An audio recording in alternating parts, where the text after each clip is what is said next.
नमस्कार मित्रों, आज हम आपको बताएंगे इतिहास की सबसे बड़ी समुद्री त्रासदी आरएमएस टाइटैनिक की कहानी। 10 अप्रैल 1912 को दुनिया का सबसे बड़ा और शानदार जहाज अपनी पहली यात्रा पर निकला था। यह साउथम्पटन, इंग्लैंड से न्यूयॉर्क की ओर जा रहा था।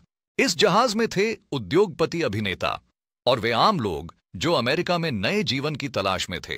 टाइटैनिक की विशेषताएं।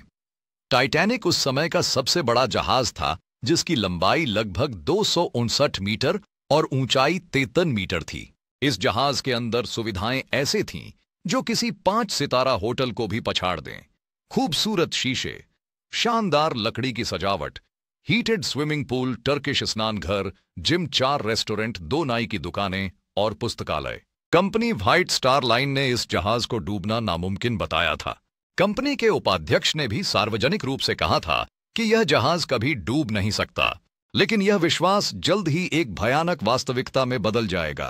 लेकिन केवल 2 दिन बाद 12 अप्रैल 1912 को जहाज को आइसबर्ग की चेतावनियां मिली। इसके बावजूद कप्तान एडवर्ड जॉन स्मिथ ने जहाज की गति नहीं घटाई और 21.5 नॉट्स 40 किमी घंटा की रफ्तार से यात्रा जारी रखी। 14 अप्रैल की रात जब चांदनी नहीं थी, दृश्य स्पष्ट नहीं था। जहाज के ऊपर क्रॉस नेस्ट में फ्रेडरिक फ्लीट ने अचानक एक बड़ा आइसबर्ग देखा और अलर्ट किया, पर देर हो चुकी थी। 11:40 बजे रात को टाइटैनिक का सामने का दाहिना भाग, जिसे बोव कहा जाता है, उस विशाल हिमखंड से टकराया। टकराव से जहाज के बाहरी हिस्से में छेद हो गया और 6 वाटर टाइट कंपार्टमेंट में पानी भरने लगा। जबकि जहाज को 4 कंपार्टमेंट तक स्निक होने पर भी डूबना नहीं था, 6 कंपार्टमेंट में पानी भरने से जहाज डूबने लगा। यात्रा के शुरू में उत्साह और उम्मीदें थीं, लेकिन अब भय और अविश्वास का माहौल छा गया था। लोगों ने सहायता के लिए चिल्लाना शुरू कर दिया, लेकिन अंधेरे और शोर के बीच उनकी आवाजें खो गईं। कैपिटल और क्रू के प्रयासों के बावजूद स्थिति तेजी से बिगड़ती गई। 12 बजे मध्य रात्रि में कप्तान ने रेडियो पर SOS कॉल भेजा। कई घंटों बाद ही RMS कारपेथिया नाव ने संकेत पकड़ा और बचाव के लिए निकली, लेकिन वह लगभग 305 घंटे दूर थी। लाइफ बोट्स की संख्या इतनी कम थी कि लगभग आधे खाली थे, क्योंकि ज्यादातर लोग जहाज के अनसिंकेबल होने पर यकीन करते थे। शुरुआत में महिलाओं और बच्चों को प्राथमिकता दी गई। धीरे धीरे जहाज का अग्रभाग पानी में डूब गया और पिछला हिस्सा ऊपर आ गया। अराजकता फैल गई। लोग बचाव के लिए जीवन रक्षा नौकाओं के लिए मची भीड़ में धकेल मुक्की करने लगे।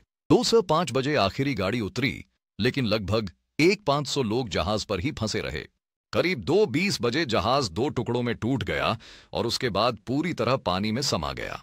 उस पानी का तापमान 2 डिग्री सेल्सियस था, जहां इंसान कुछ मिनटों के भीतर ठंड की चपेट में आ जाता है। बचे हुए लोग पानी में संघर्ष कर रहे थे, अपनी जान बचाने के लिए हाथ पैर मारते थे। कुछ ने जीवन के लिए संघर्ष करते हुए एक दूसरे का सामना किया, जबकि अन्य मदद की उम्मीद में चिल्ला रहे थे। कप्तान स्मिथ अंत तक जहाज के पहिए पर मौजूद रहे और वहीं डूब गए। रेडियो ऑपरेटर जैक फिलिप्स ने निरंतर SOS जारी रखा। कई लोग डूब गए और कुछ जो तैरना जानते थे वे भी ठंड से प्रभावित हुए। टाइटैनिक के डूबने के बाद कई जांचें हुईं।